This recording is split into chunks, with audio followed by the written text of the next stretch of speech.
Good afternoon, students. Welcome to EduCraft Academy, Crafting Young Mind. In the last lecture, we have studied about the national emergency, or we can say a part of that we were studying, right? And we shall continue that continuation part. Okay. And if you have any doubts, please comment regarding the last lectures. Okay. Emergency provisions सिखाया था, उसके अंदर national emergency बताया था, article number 352. Okay. Okay. And grounds of declaration खत्म कर दिया था नेशनल इमरजेंसी का. There's a pop-up. Alter tab. Late comers please be aware, extra lecture होगा भी मैं आपको मैसेज करूंगा भाई आज एक्स्ट्रा लेक्चर है 2 बजे. Otherwise you have to go according to time table only. Okay. Now grounds of declaration ये समझा चुका हूं, है ना? ठीक है. और यहां पर मैंने कुछ डबल इन्वर्टेड कॉमा मैं आपको राउंड करके सर्कल करके बताया था पिछले वीडियो लेक्चर्स में, लाइव लेक्चर्स में. आई थिंक अमेंडमेंट एक्ट बता दिया था क्या है. ओके. किस तरीके से इसका फायदा उठाया गया था एंड ऑल. ओके. रिवोकेशन अब यहां से बाकी है. ठीक है. रिवोकेशन बाकी है ना बेटा? कम ऑन गाइस, आंसर करो. रिवोकेशन से बाकी है? Hello sir. हाँ बोलिए. सर अगर इमरजेंसी लगा है तो तब तो प्राइम मिनिस्टर की इलेक्शंस नहीं होगी. नहीं होगा बेटा. प्राइम मिनिस्टर के हाथ में ही कब नेक्स्ट इलेक्शंस करवाना है. ओके.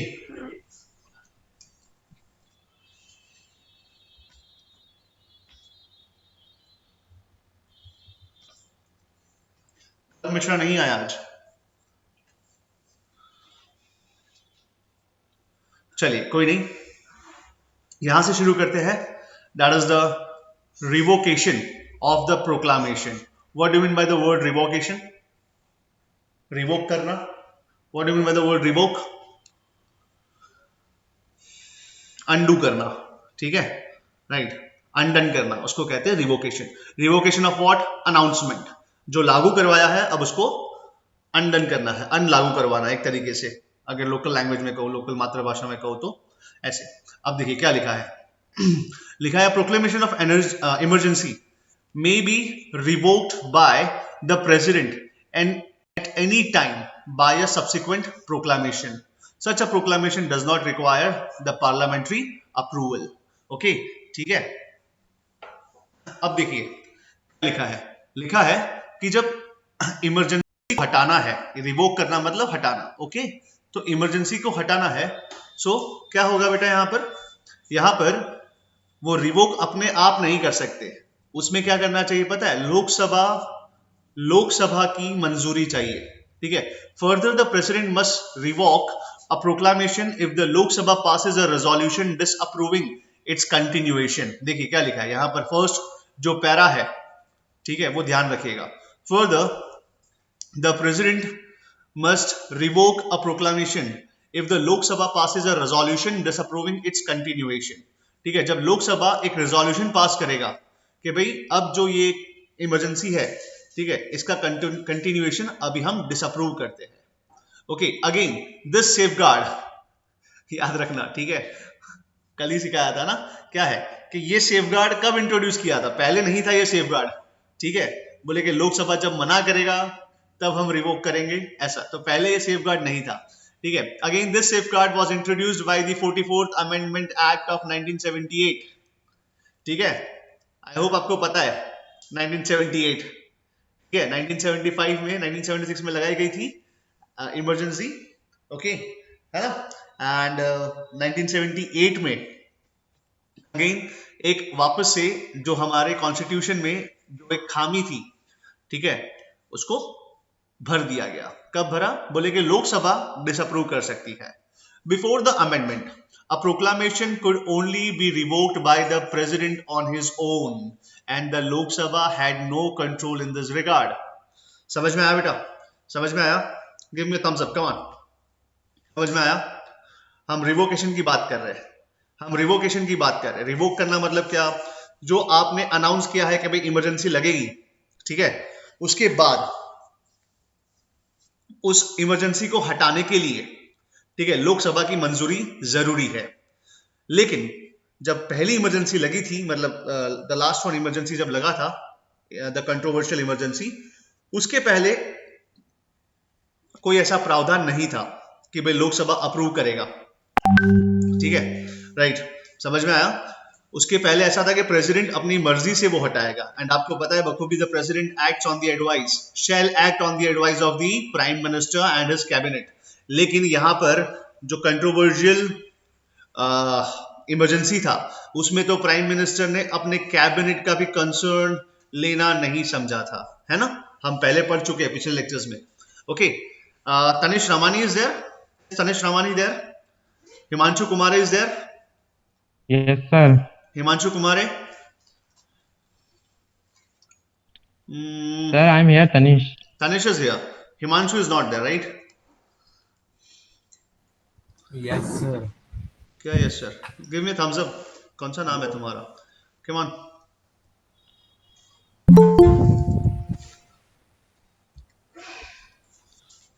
बाबू सो गए थे, अब आगे देखते हैं। The 44th Amendment Act of 1978 also provided that where 1/10 of the total number of the members of the Lok Sabha give a written notice to the Speaker or to the President if the House is not in the session, a special sitting of the House should be held within 14 days for the purpose of considering the resolution disapproving the continuation of the proclamation। मतलब यहाँ पर क्या है, अगर यहाँ पर parliament session में नहीं है या लोकसभा जब सेशन में नहीं है, ठीक है, तब क्या होता है, तब क्या होता है, ठीक है, तब क्या होता है बेटा, तो तब यहाँ पर प्रावधान रखा गया था by the 44th amendment act of 1978 कि भाई 1/10 ऑफ द टोटल मेंबर्स अगर ये रेजोल्यूशन लिख कर देते हैं, किसको लिख कर देते हैं, एक रेजोल्यूशन, एक एप्लीकेशन, एक तरीके से एप्लीकेशन ही हुआ, किसको देते हैं, either to the speaker either to the president, ठीक है, कि भाई हमको डिसअप्रूव करवाना है, हमको डिसअप्रूव करनी है ये इमरजेंसी, तो प्लीज सेशन बुलाइए, ठीक है। देखिए वापस पढ़ता हूं, ध्यान दीजिएगा, the 44th amendment act of 1978, सोचिए कितने अमेंडमेंट, एक ही अमेंडमेंट में कितने सारे चेंजेस किए इमरजेंसी प्रोविजंस में, ठीक है। The 44th amendment act of 1978 also provided that where 1/10 of the total numbers of members of the Lok Sabha give a written notice to the Speaker or to the President if the House is not in session। देखिए house session में होगा तो speaker को दीजिए, अगर house session में नहीं हुआ तो आप प्रेसिडेंट को भी दे सकते हैं, right, that a special sitting of the house should be held, ठीक है ना, within 14 days for the purpose of considering the resolution disapproving the continuation of the proclamation। समझ में आया, आया समझ में, slide, give me thumbs up, come on, give me thumbs up, समझ में आया बेटा, यस यस, 1/10 मेंबर्स की जरूरत है, पहले नहीं था, ओके, पहले नहीं था, अभी है, ओके, ठीक है, ओके ओके, ठीक है बेटा, ठीक है, चलिए अब नेक्स्ट देखते हैं। अब याद रखिएगा, देखिए अब यहां पर डिसअप्रूवल, देखिए जो इमरजेंसी लग गई है उसका डिसअप्रूवल और उसका प्रोक्लामेशन, उसमें दो डिफरेंसेस है, there are 2 differences between the disapproval and the proclamation. देखिए क्या है, समझिएगा बेटा, मेरे वर्ड्स जो है, जो इंग्लिश है वो समझिएगा, थोड़ा कंफ्यूजिंग है लेकिन मैं आपको इसका पूर्णता हिंदी में आपको ट्रांसलेट करके आपको देता हूं, ठीक है। देखिए, अ रेजोल्यूशन एन एप्लीकेशन, एक तरीके से resolution is not an application but resolution is an official term used, right. A resolution of disapproval is different from a resolution approving the continuation of a proclamation, याद रखिएगा, ठीक है। समझ में आया, इतना समझ में हम क्या पढ़ने वाले हैं, ये समझ में आया, टॉपिक बाद में समझाऊंगा लेकिन ये टॉपिक समझ में आया, ये टॉपिक समझ में आया, आया ना समझ में, कि भाई एक रिजोल्यूशन डिसअप्रूवल के लिए और दूसरा रिजोल्यूशन कंटिन्यूएशन के लिए, there are some differences, okay, yes, okay okay, जिसको समझ में नहीं आया प्लीज वो नो लिखेंगे, ओके। देखिए क्या लिखा है, the first one is required to be passed by the Lok Sabha only. क्या फर्स्ट वन मतलब कौन सा पता है? डिसअप्रूवल. ठीक है, डिसअप्रूवल की बात चल रही है यहां पर. तो this is the first one. अगर डिसअप्रूव करना है लोकसभा, सॉरी इमरजेंसी को, तो ओनली लोकसभा. ठीक है. अच्छा, ये क्वेश्चन कहां बनेगा बताइए? अगर जाहिर सर आपके टीचर होते, पेपर सेट करने वाले होते, क्वेश्चन कैसे बनता? ये क्वेश्चन क्या बनता? कम ऑन, क्वेश्चन क्या बनाता मैं, और आप आंसर क्या लिखते? कोई बता सकता है? You have to think like an invigilator.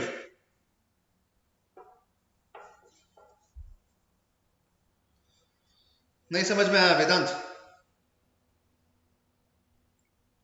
नहीं समझ में आया? कोई दिक्कत नहीं है, देखो समझाता हूं. हम क्या पढ़ रहे हैं पहले वो समझिए. हम पढ़ रहे हैं कि भाई डिसअप्रूवल, ठीक है, डिसअप्रूवल और continuation, disapproval and approval for the continuation. Disapproval कब होता है? जब इमरजेंसी लग गई है, उसको हमको डिसअप्रूव करना है, निकालना है. अप्रूवल कब होता है? जब इमरजेंसी लग गई है और उसको कंटिन्यू करना है, तब अप्रूवल होता है. This is the two different things, right? Kalp Mishra, on your mic. Yes sir. बेटा, अप्रूव करवाना होता है, अप्रूव करवाना है तो कितने मंथ में करवाना पड़ता है अप्रूव इमरजेंसी? 1/10. अरे कितने मंथ में, in what time? 6 months. 6 months. बहुत बढ़िया. ठीक है, अभी एक आगे वहां पे लपेट दूंगा ना एक. निखिल महाडिक.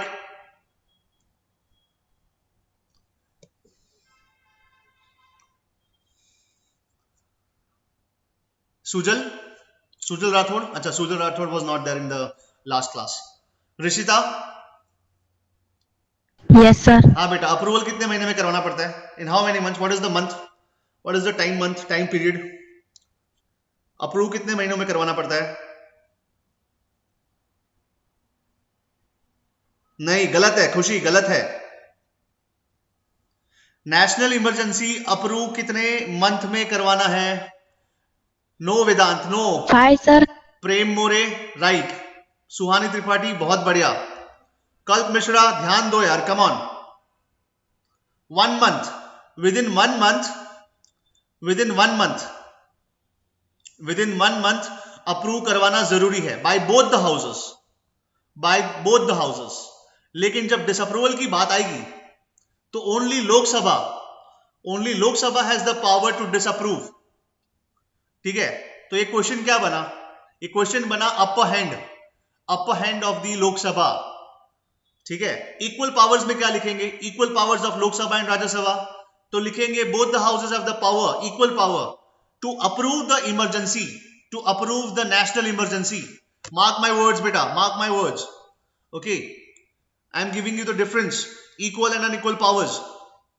जब इमरजेंसी अप्रूव करवानी है, ठीक है, तो दोनों हाउसेस का बराबर हिस्सेदारी होगा. ओके, दोनों हाउसेस का बराबर हिस्सेदारी होगा. लेकिन जब डिसअप्रूव करवानी है तो only Lok Sabha has the upper hand. समझ में आया समझ में? Give me thumbs up, come on.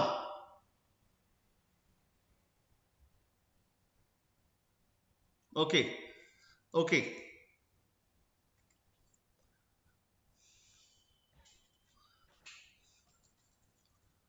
Especially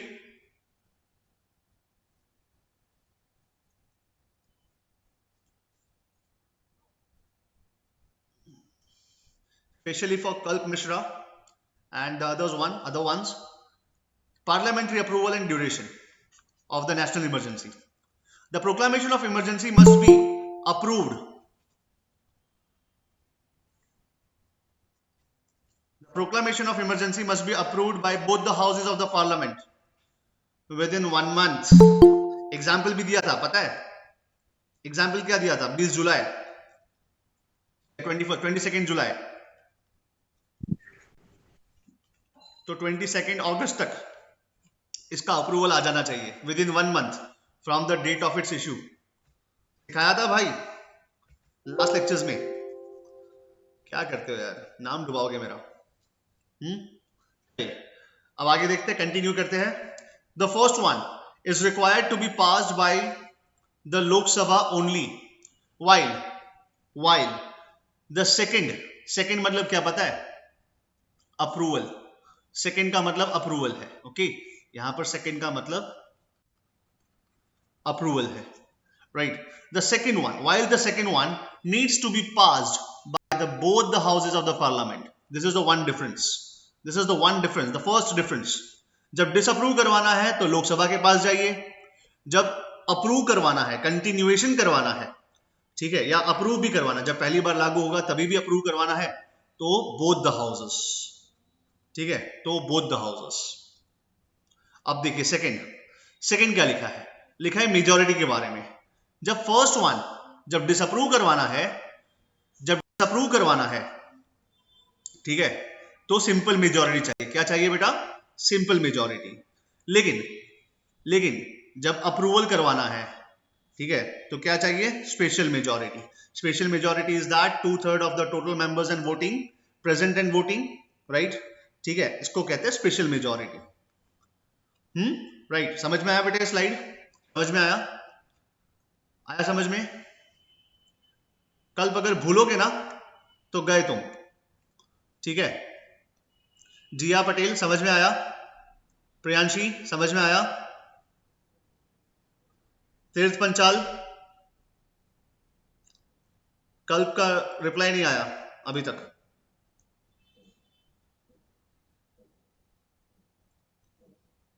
बेटा अगर समझ में नहीं आता, if you don't understand please आप मुझे बताइए, मैं अभी के अभी इसको आपको समझाता हूं।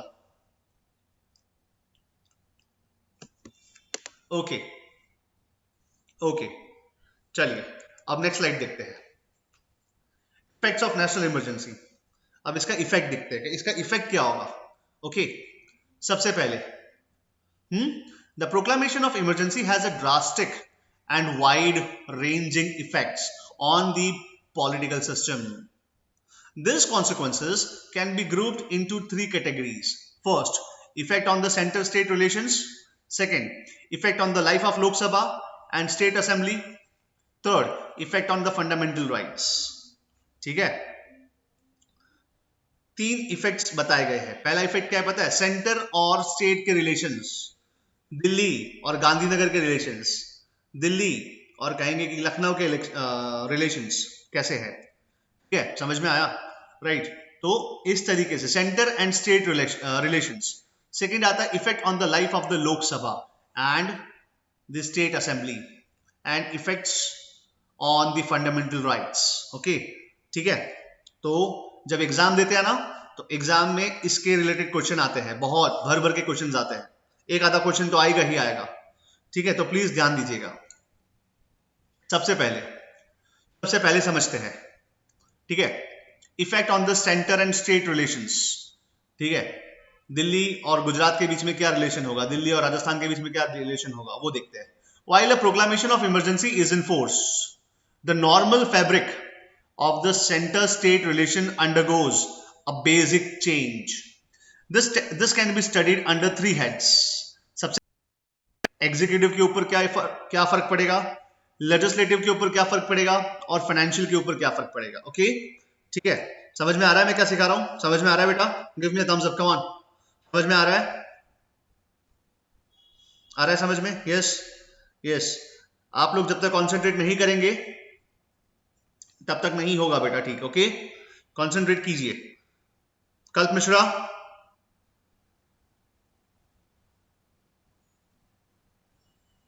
सक्षम, हिमांशु, यस सर। समझ में आ रहा है बेटा? Yes sir. ठीक है, इमरजेंसी जब लगेगी तो सेंटर और स्टेट के बीच में क्या रिलेशंस होंगे, उसके ऊपर क्या इफेक्ट पड़ेगा, ठीक है, राइट। और सबसे पहले तो एग्जीक्यूटिव की बात करेंगे। एग्जीक्यूटिव, अब बेटा एग्जीक्यूटिव कौन होता है? तो सेंट्रल लेवल पे पीएम होते हैं, काउंसिल ऑफ मिनिस्टर्स होते हैं, प्रेसिडेंट होते हैं और वाइस प्रेसिडेंट होते हैं, ठीक है। स्टेट लेवल पे chief minister, his council of ministers, governors, ठीक है, राइट, एमएलएज, यहां पर एमपीज भी लिख सकता हूं मैं, okay, MLAs and MPs.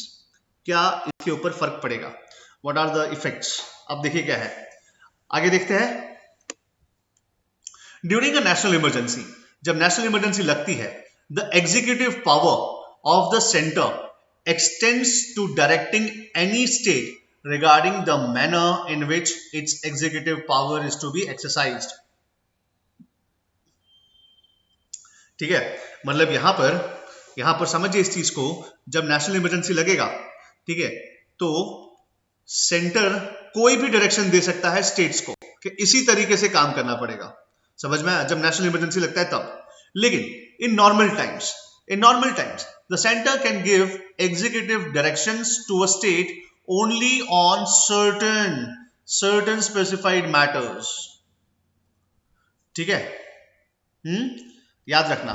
However, during a national emergency, the center becomes entitled to give executive directions to a state on any matter। देखिए, certain matter, any matter, difference मालूम पड़ा? पहला डिफरेंस मालूम पड़ा? सेंटर जब नॉर्मल टाइम्स होगा तो centre can give directions to the state on certain matters, certain specified matters. लेकिन जब इमरजेंसी लगती है तो centre can give directions to the state on any matter, कोई भी मैटर होगा उसके ऊपर सेंट्रल गवर्नमेंट ही उनको डायरेक्शंस देगा।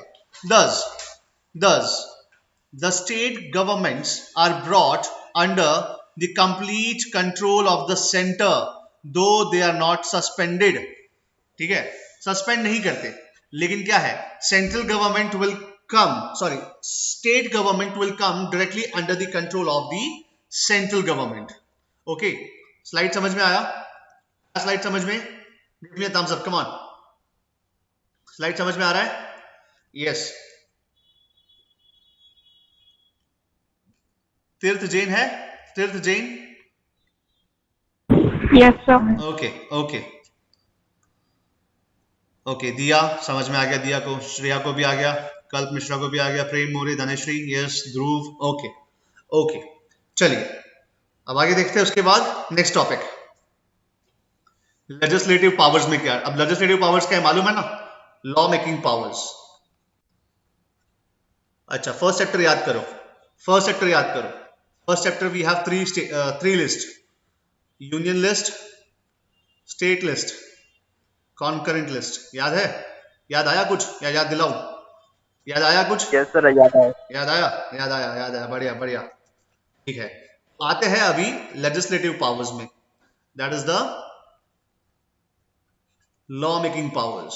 देखिए क्या लिखा है, during a national emergency the parliament becomes empowered to make laws on any subject mentioned in the state list। ठीक है, आया समझ में? क्वेश्चन क्या बनेगा? क्वेश्चन बनेगा ना, दिखाया था उस समय पे। क्वेश्चन क्या बनेगा? mention the special cases in which parliament can make laws on the subjects enumerated in the state list। Answer मिला? कम ऑन, हाँ या ना तो बोलो। Yes sir. ओके, मिला? समझ में आ रहा है? आज कोई रेस्पॉन्स नहीं दे रहा है, कम ऑन यार, आज कोई रेस्पॉन्स नहीं दे रहा है। I am not getting response. आज पढ़ने के मूड में नहीं है क्या? Yes, I shall repeat the question again. Shreya क्या बता रहा है? यहां पर बता रहा है mention the special conditions when the parliament collectively, the Lok Sabha and the Rajya Sabha, that is known as parliament, the parliament can make laws on the subjects enumerated in the state list। तो कौन से subjects के अंदर बना सकते, कौन से condition के अंदर बना? Under the national emergency. ठीक है, राइट। वापस रिपीट करता हूं, ध्यान दीजिएगा। ओके,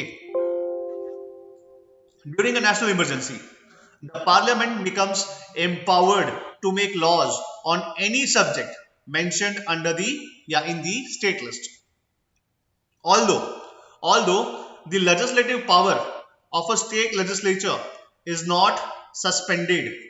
ठीक है, मतलब यहां पर स्टेट लेजिस्लेचर का जो लेजिस्लेटिव पावर है, लॉ मेकिंग पावर है, उसको सस्पेंड नहीं किया जाता। लेकिन सेंटर, जो सेंटर है उसके पास ओवरराइडिंग का मतलब क्या? ओवरराइडिंग का मतलब क्या? उसके ऊपर लिखने का, ऐसा ओवरराइडिंग। आपने जो लॉ पास किया वो हम खारिज करते हैं, हमारा लॉ अभी इंप्लीमेंट कीजिए, हम जो बनाएंगे वो law, that is known as overriding power. ठीक है, overriding power of the parliament. Thus, normal distribution of legislative powers between the center and the states is suspended, though the state legislatures are not suspended. In brief, the constitution becomes unitary rather than federal. याद आया कुछ? First chapter हमारा constitution कैसा है? Unitary है, rather than what? rather than federal. Okay, ठीक है। कब हो जाता है? जब हम इमरजेंसी लगाते हैं तब। चलिए अब नेक्स्ट टॉपिक देखते हैं। Laws made by the parliament on the state subjects during a national emergency become inoperative 6 months after the emergency has ceased to operate. Notably, while a proclamation of national emergency is in operation, the president can issue ordinances on the state subjects also if the parliament is not in session. ठीक है, दोनों चीजें याद रखना। सबसे पहले क्या है कि कोई स्टेट लॉ बनाया जाता है, ठीक है, कोई स्टेट लॉ या स्टेट लिस्ट पे कोई सब्जेक्ट है, उस पे कोई लॉ बनाया जाता है। कब? During an emergency. By whom? By centre. तो that law will cease to operate, मतलब वो लॉ खारिज हो जाएगा। कब? After 6 months of revocation of emergency. Okay, ठीक है। चलिए अब आगे देखते हैं। उसके बाद ये तो आपके मतलब this is not relevant to your syllabus and आपको समझ में नहीं आएगा because it needs a wider knowledge, तो इसको जाने देते हैं। अब देखिए फाइनेंशियल पावर्स। ठीक है, अब फाइनेंशियल पावर्स में क्या होगा, मतलब फाइनेंशियल जो रिलेशंस है उसमें क्या होगा। While a proclamation of national emergency is in operation, the president can modify the constitutional distribution of revenues. Revenues का मतलब पैसा, taxes, okay, between the center and the states. जो फिजूल खर्ची करेंगे स्टेट्स, उसके ऊपर रोक लगा सकते हैं। जो नॉर्मल डिस्ट्रीब्यूशन है, जो कॉन्स्टिट्यूशन में लिखा गया है कि भाई 40% स्टेट को जाएगा, 60% सेंटर को जाएगा एंड ऑल दैट, मुझे नहीं पता क्या है, लेकिन वो जो डिस्ट्रीब्यूशन है, जो नॉर्मल कॉन्स्टिट्यूशनल डिस्ट्रीब्यूशन है, उसको मॉडिफाई कर सकते हैं हम लोग कभी during the emergency, during the national emergency. This means that the president can either reduce or cancel the transfer of finances from the centre to the states.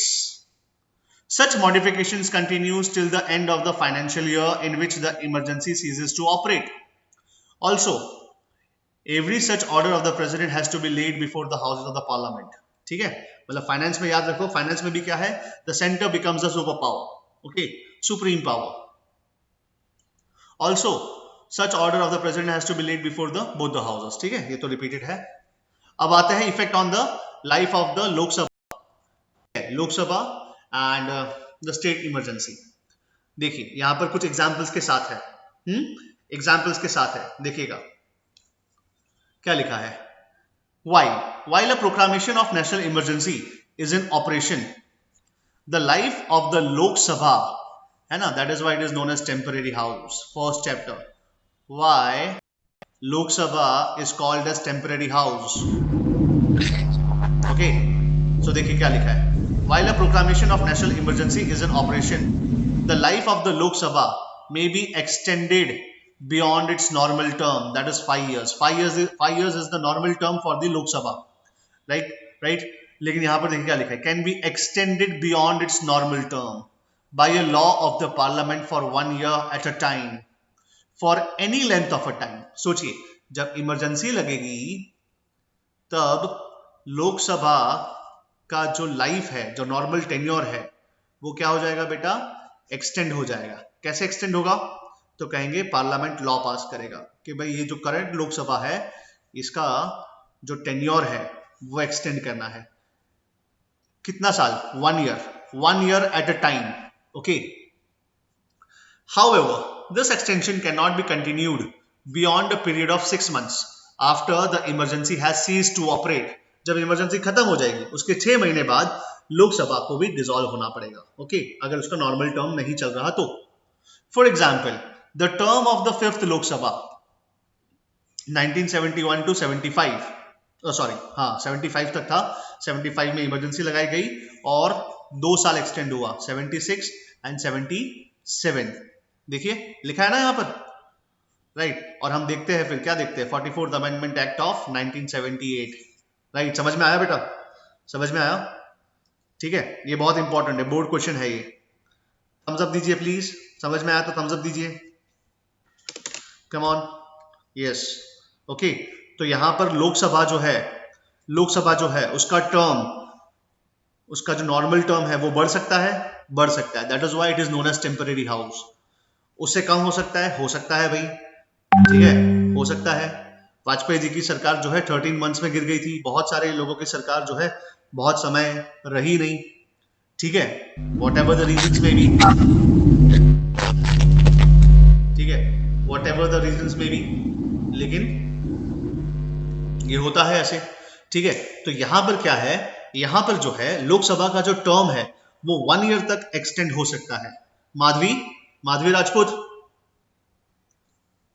समझ में आ रहा है बेटा? Yes sir. समझ में आ रहा है?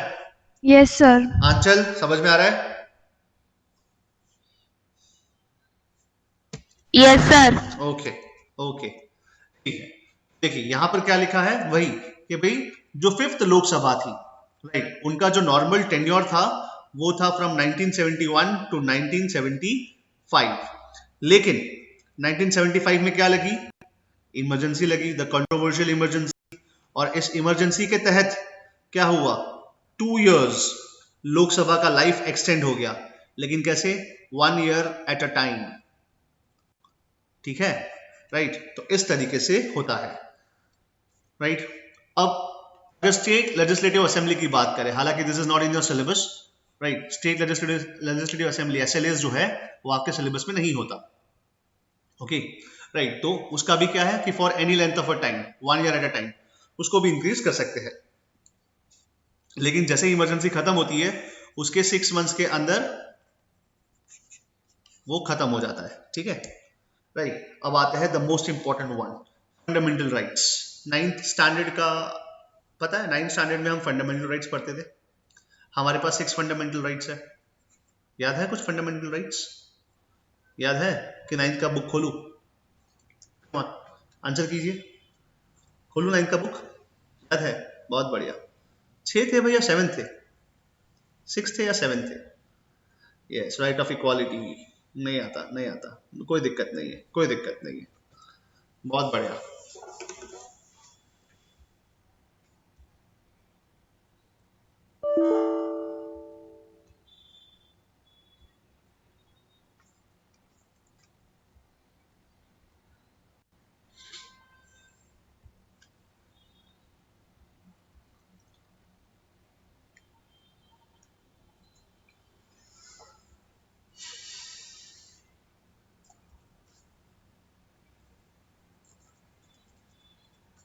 आइए, क्या है ना, दिख रहा है, स्क्रीन दिख रहा है guys?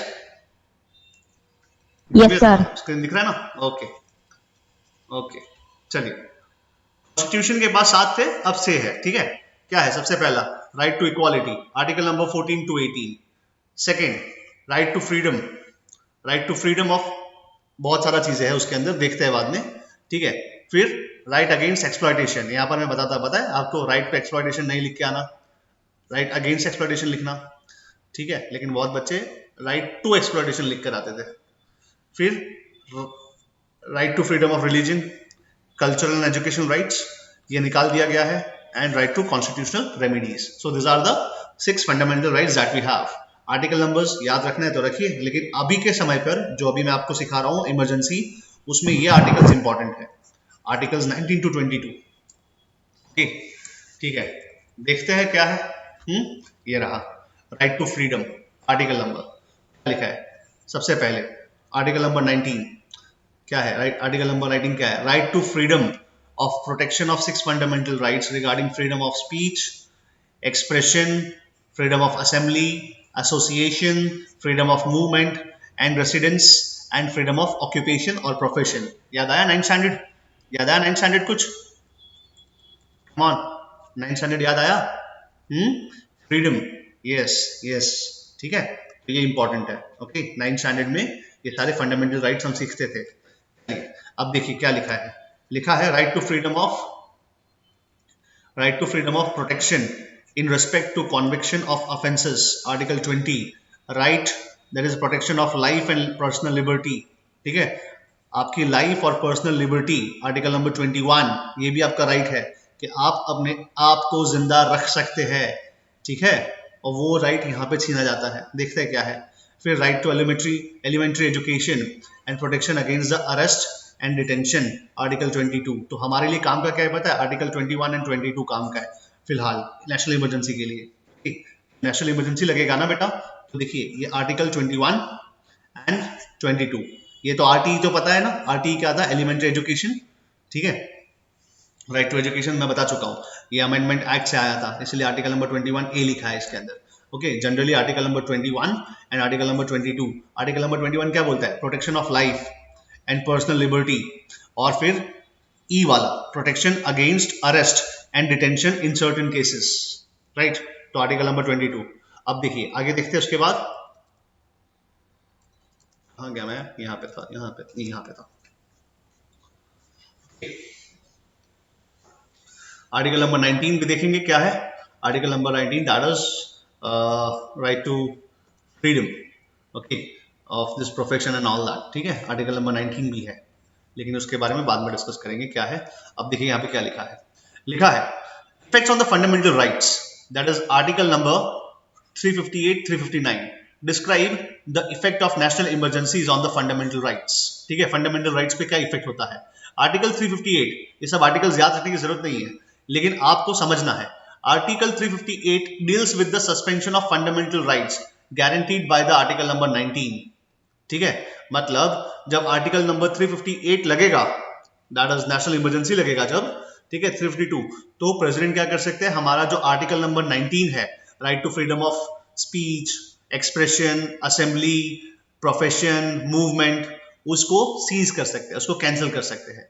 while article number 359 deals with the suspension of other fundamental rights except those guaranteed by 20 and 21, okay, और 20 और 21 में क्या है, right to life and property, ठीक है, sorry, right to life and personal liberty, ठीक है, आर्टिकल नंबर 21, ओके, और आर्टिकल नंबर 20 भी वही है। अब देखिए क्या लिखा है, सबसे पहले suspension of fundamental rights under article 19, according to the article number 358 when a proclamation of national emergency is made, the 6 fundamental rights under article number 19 are automatically suspended। देखिए क्या लिखा है, वर्ड याद रखिएगा, मतलब जब नेशनल इमरजेंसी लगेगी तो आर्टिकल नंबर 19 जो है आपको एंजॉय करने नहीं मिलेगा। और आर्टिकल नंबर 19 क्या है, देखिए क्या लिखा है, आर्टिकल नंबर 19 लिखा है फ्रीडम ऑफ स्पीच, आपका फ्रीडम ऑफ स्पीच भी बंद कर दिया जाएगा, आपका फ्रीडम ऑफ एक्सप्रेशन भी बंद कर दिया जाएगा। मैंने जो आपको आपको वीडियो भेजा था यूट्यूब पे, सॉरी के व्हाट्सएप ग्रुप पे, देखा था आपने, क्या किया था, जो अखबार थे ना, जो अखबार का जो प्रेस होता है, जो फैक्ट्री होता है जहां पर वो अखबार छपता है, ठीक है, उसका बिजली का तार ही काट दिया था, पता है आपको, अगर आपने देखा हो तो, देखा था आपने, देखा था वो वीडियो देखा था जो मैंने भेजा था, देखा था ना। तो right to freedom of speech and expression है ना, मैं अपना स्पीच और एक्सप्रेशन कैसे करता हूँ, लिखकर, ठीक है, ये जो मैं बोल रहा हूँ अभी लैपटॉप के थ्रू, इंटरनेट के थ्रू, ये मेरा right to freedom of speech and expression है। तो क्या कर दिया था, वो अखबार का जो घर था, दैट प्रेस हाउस, उसका इलेक्ट्रिसिटी काट दिया था दिल्ली में, अखबार छपेगा ही नहीं, ना अखबार छपेगा ना कुछ होगा। और इसीलिए मैंने एक तीर्थ जैन को भी भेजा था, तीर्थ जैन उसका फैन है बहुत बड़ा, ठीक है, तो इमरजेंसी वाला भेजा था, है ना, तो उसमें भी यही हुआ था, राइट। चलिए अब आगे देखते हैं उसके बाद, यहाँ पर no separate order for the suspension is required, ठीक है। अब यहाँ पर दूसरा कुछ समझना जरूरी नहीं है ये सब चीजें, लेकिन आप समझ लीजिए कि आर्टिकल नंबर 19 जो है right to freedom of expression, speech, movement, occupation, ये सब बंद हो जाएगा। ओके ठीक है, we don't need to go deep into this. इसको अगर पढ़ना है तो बाद में पढ़ लीजिएगा, अभी मेरे पास समय नहीं है। I need to complete the syllabus.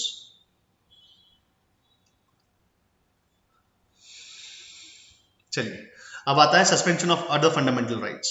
Okay ठीक है, क्या लिखा है? Article number 359 authorises the president to suspend the right to move to any court. सोचिए, ठीक है, for the enforcement of the fundamental rights during a national emergency. ये कौन सा है पता है? राइट टू कॉन्स्टिट्यूशनल रेमेडीज, है ना?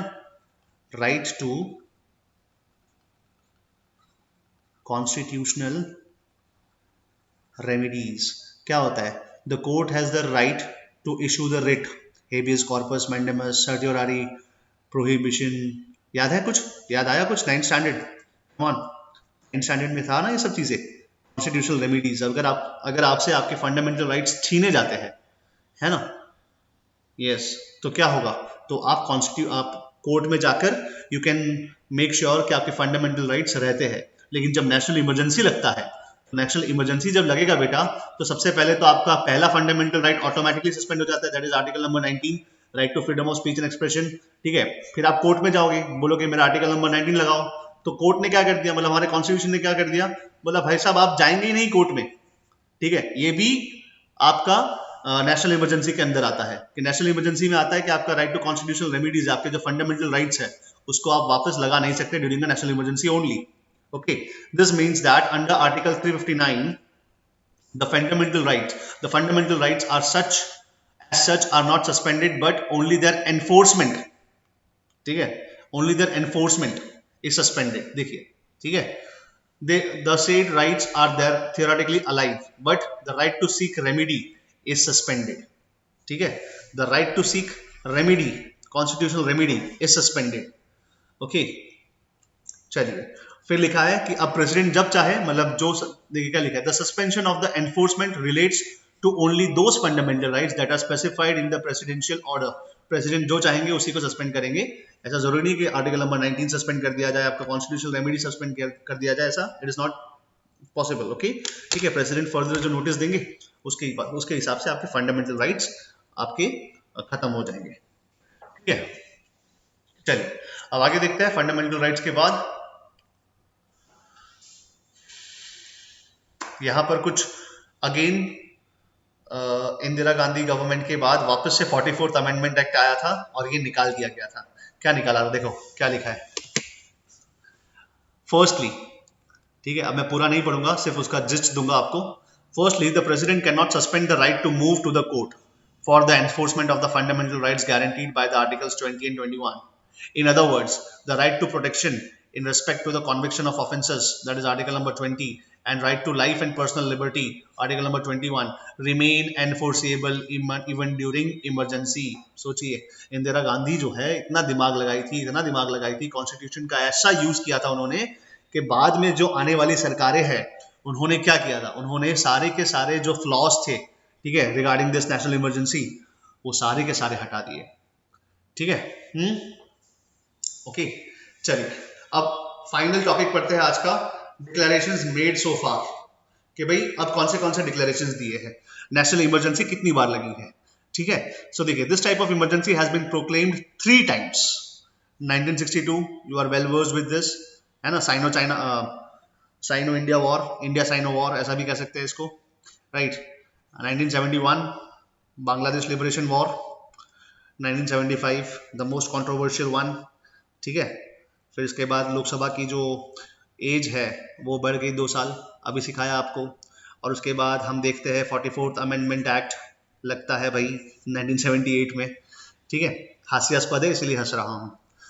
The first proclamation of the national emergency was issued on October 1962 on account of Chinese aggression।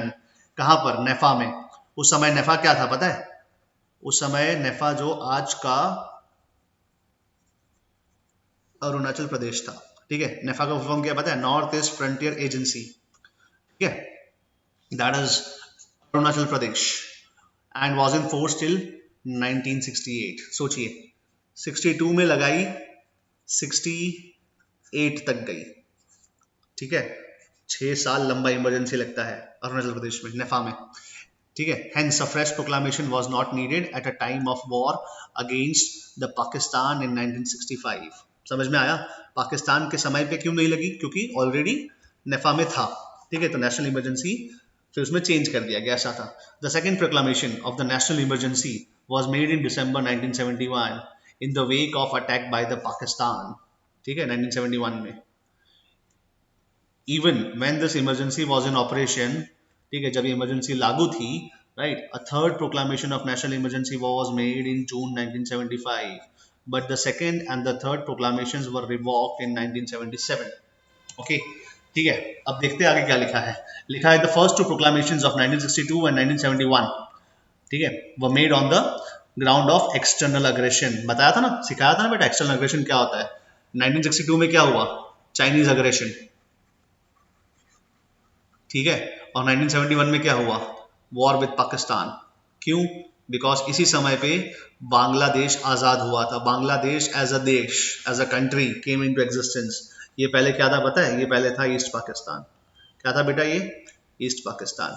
Okay, समझ में आया?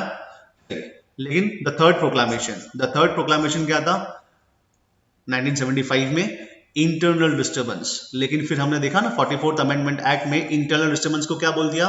बोल दिया भाई साहब आर्म्ड रिबेलियन हो तो ही लगाइएगा इंटरनल डिस्टर्बेंस की जगह पे, है ना, armed rebellion, right. Word change कर दिया था क्योंकि इसका वर्ड बहुत ही वाइड नेचर में था। ये जो इसका मतलब है वो बहुत ही वाइड नेचर का था, इसीलिए बोला आर्म्ड रिबेलियन। ओके, क्या लिखा है? 1975 was made on the ground of internal disturbance. That is, the certain persons have been inciting police and armed forces against the discharge of their duties and their normal functioning. Okay? अब सोचिए क्या लिखा है यहाँ पर, most important one, the emergency declared in 1975, that is internal emergency, proved to be the most controversial. Why? There was widespread criticism of the misuse of the emergency powers. The elections held in the Lok Sabha in 1977 after the emergency, the Congress party led by Indira Gandhi lost to the Janata Dal, or we can say the Janata Party came into the power, right. This government appointed Shah Commission to investigate the circumstances that warranted the declaration of the emergency in 1975. The commission did not justify the declaration of the emergency. देखिए commission बिठाई गई, commission में Sakariya commission जो थी, ठीक है, या Shah commission, sorry Sakariya नहीं थी, शाह कमीशन थी। उन्होंने बोला कि ये कमीशन डिड नॉट जस्टिफाई, इन्होंने जस्टिफाई नहीं किया इमरजेंसी को। And hence 44th amendment act was enacted in 1978 to introduce the number of safeguards, जो नंबर ऑफ सेफगार्ड्स हम पढ़ चुके हैं अभी तक, ठीक है, number of safeguards against the misuse of the emergency provisions, ठीक है। आई होप आपको लेक्चर समझ में आया होगा, पूरा नेशनल इमरजेंसी खत्म हो गया। अब मैं चाहता हूं कि आप अपनी बुक में पढ़िए, ओके, ठीक है। बाय बाय, शुभ रात्रि एंड शब बखैर।